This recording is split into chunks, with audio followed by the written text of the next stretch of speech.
Okay, so we're starting with, I'm just going to back up a minute. We're in that extra examples tab and then up at the top. So just put up here special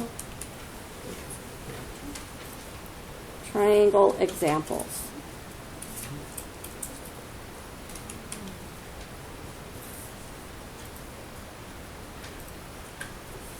And now, like in the second set of problems, you don't have a picture. What we have is just a description of that triangle. So say it says in a 45, 45, 90 triangle,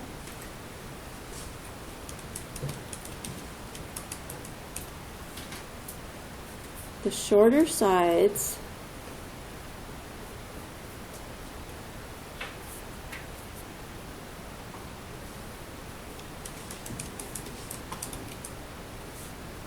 are 4/5.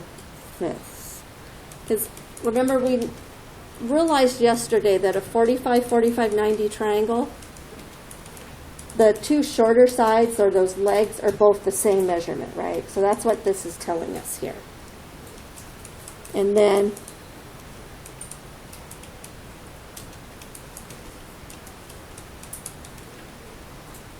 it's going to say find the long side, or it can say find the hypotenuse. It's going to tell you to find something. So it's going to give you some information about your triangle, and then it's going to tell you what they want you to find. So looking at this, always take it and draw the triangle that they're describing. So it's a 45, 45, 90, and it's a right triangle. That's because it's 90. So two 45-degree angles, right? The shorter sides, or those legs, are 4/5.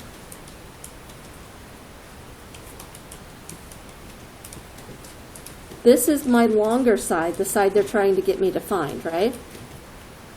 So let's just call it X. So looking at this, what I see is I could use Pythagorean theorem, but I start to cringe a little bit because I don't want to have to square fractions, add them together, and then take square roots. That just seems a little time consuming. But we just learned about special triangles. So what's that unit triangle, remember we talked about yesterday? With 45, 45, 90, and what did it look like? 1, 1, square root of 2. Always go back and use this unit triangle.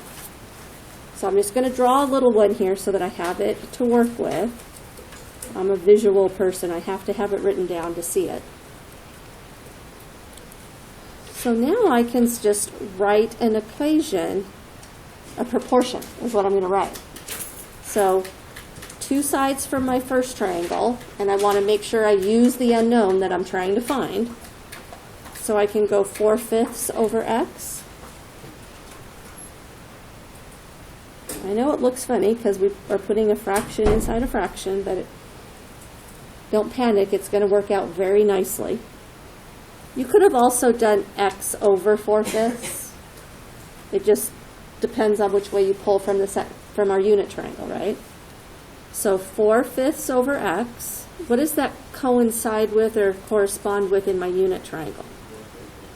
1 over square root of 2.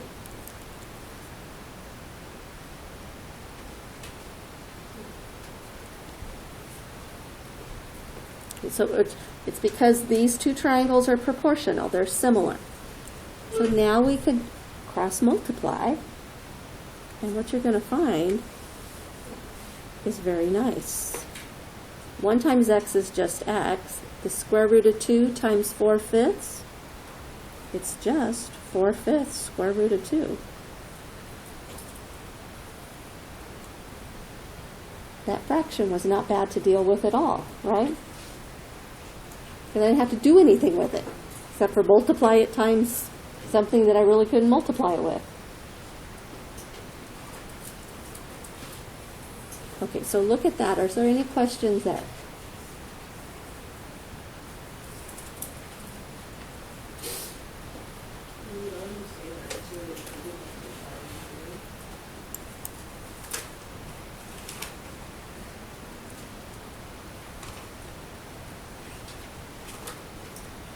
So I would do 7 over x equals what? 1 over 2. You could have had x over 7 equals 2 over 1. Let's cross multiply this. X equals 14.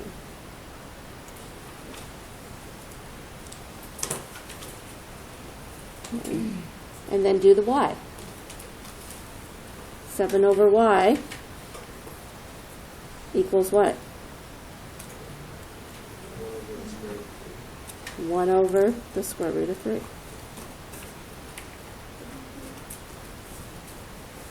Drawing this unit triangle right there in the problem next to it will help you keep track of what pieces to pull. So cross multiply this. Actually, it works out really nice. 1 times y is just y. And then 7 square root of 3.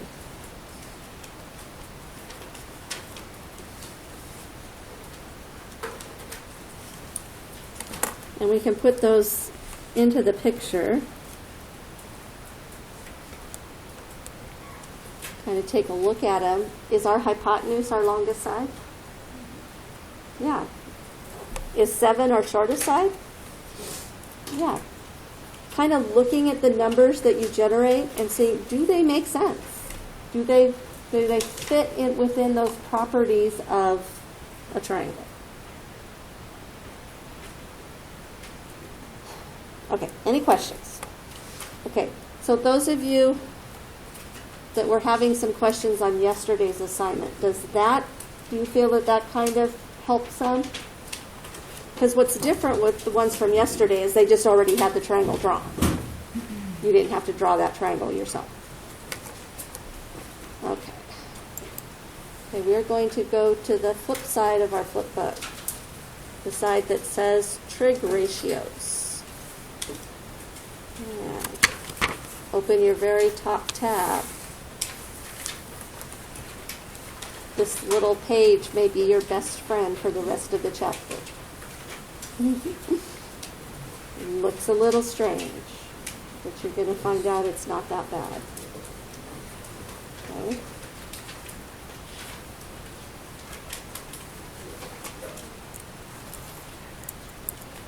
Okay. So, the trig ratios. A ratio is really just a fraction. Okay? It's comparing two numbers. And these trig ratios are just comparing the sides of a right triangle. So these trig ratios, we're going to use them with right triangles. If you look at this right triangle, this angle right here, that little, looks like a 0 with a little squiggly line through it, that's called theta. It's just a Greek letter theta. And it's just what is used a lot to represent an angle in math. Okay, don't get freaked out by it. We could have put an X there. In some of your work, you'll have an X there. Okay? So if we're looking at this triangle in terms of this angle, this is your side opposite, this is your side adjacent, and this is your hypotenuse. Okay? So kind of getting a feeling for which ones are called which, or have which relationship, is important. So there's 6 trig functions. There's 3 that are really important. These 3. Okay?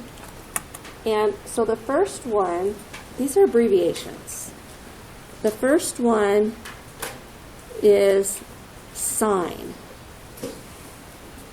So we read this sine of theta equals opposite over hypotenuse.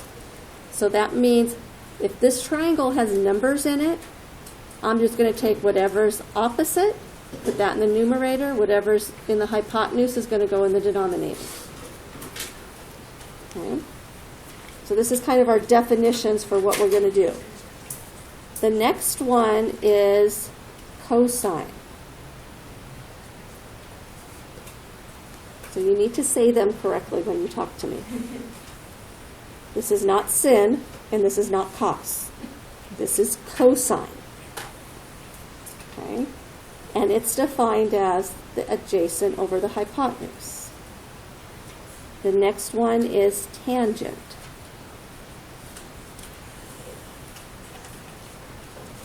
It's the opposite over the adjacent.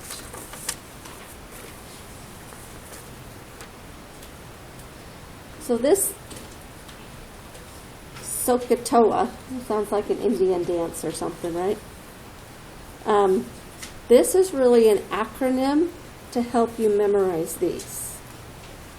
Okay? So the first three letters have to do with the sine ratio. It says that the sine is the opposite over the hypotenuse.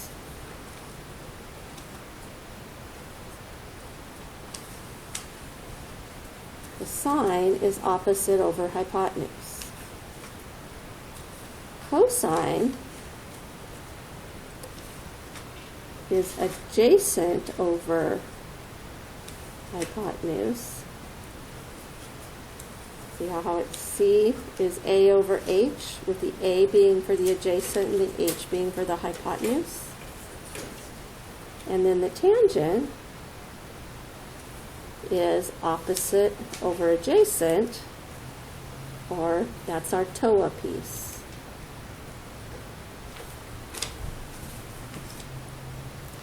So that's a way to help you memorize what they are without constantly having to go back and look at this page.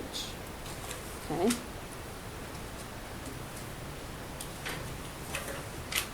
Now, let's take a quick look at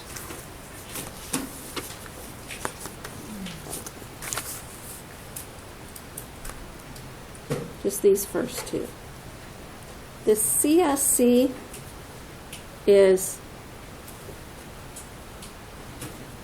cosecant. What do you notice between sine of theta and cosecant of theta? They're the reciprocal of each other, right? So they're like partners.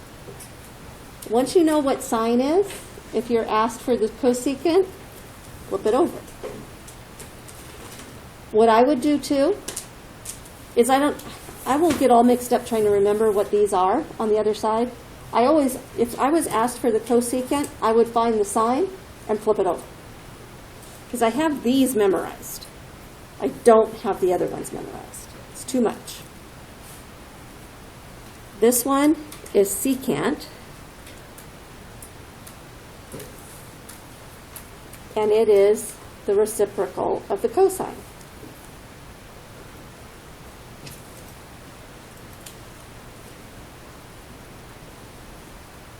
And then the last one is cotangent.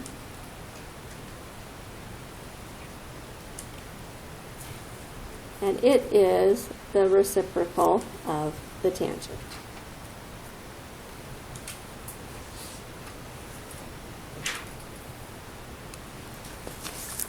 Okay. So let's look a little bit at like what we're going to do here. So if we slide down, we're going to look at example 2 right now. Before we start like using our trig ratios, what I want you to do is find the hypotenuse. And I'm just going to call it C. So find C first. You guys know how to do this. We've practiced. this a lot. Go ahead and do it.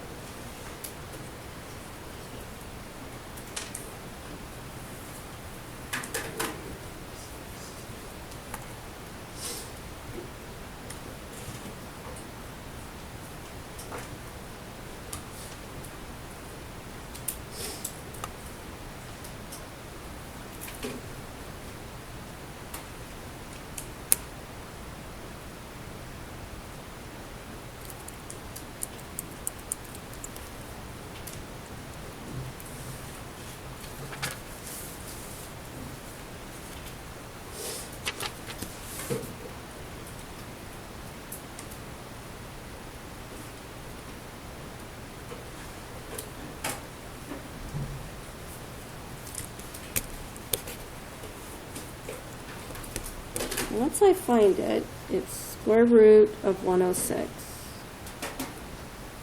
I'm just going to put it over there in the triangle.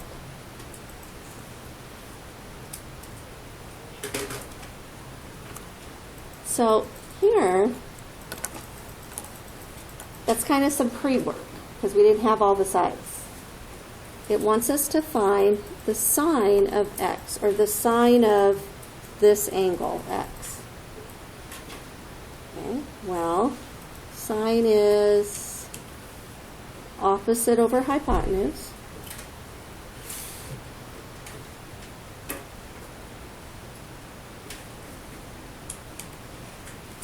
So which side is opposite angle x?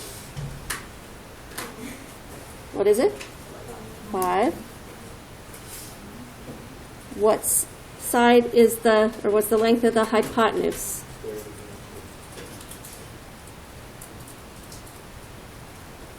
Done.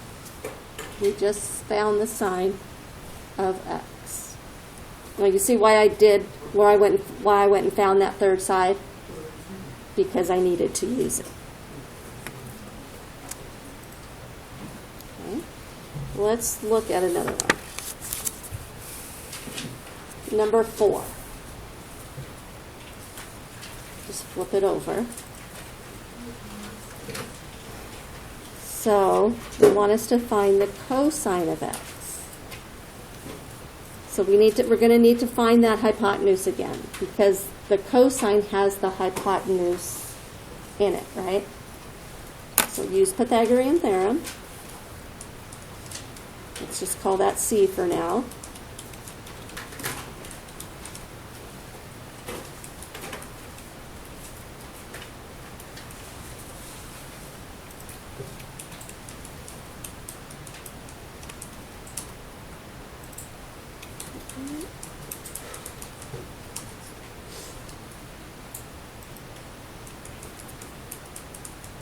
It looks like that side is going to be the square root of 58.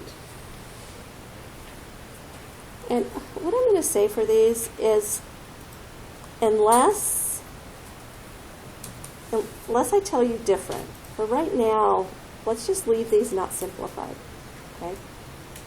If we find out that we need to, then we'll go there. But right now, let's practice with not worry about simplifying them. So the cosine, flip back to the front, or do you just remember which sides are we using for cosine? Adjacent over hypotenuse. So you go to where the x is. It's over here this time. What is the side adjacent? It's the 7. It's the side that's like connected to it, is not the hypotenuse. So the adjacent is 7, and the hypotenuse is square root of 58.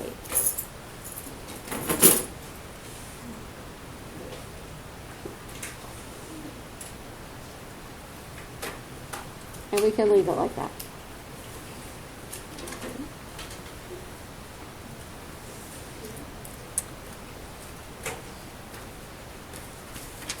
Do one more like these. Let's do number 6.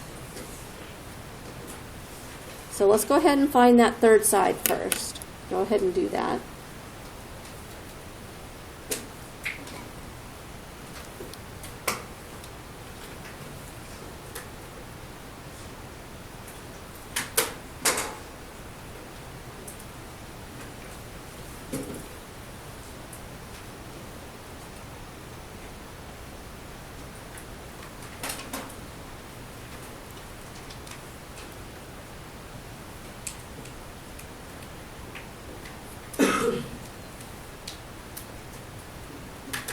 So it looks like I get square root of 85. Is that what you guys got? Right there? Okay. So now what is tangent according to our definition? What is it? Opposite over adjacent. So this is my angle X. What's the value of the side opposite? 9. And what's the side adjacent that's not the hypotenuse? 2.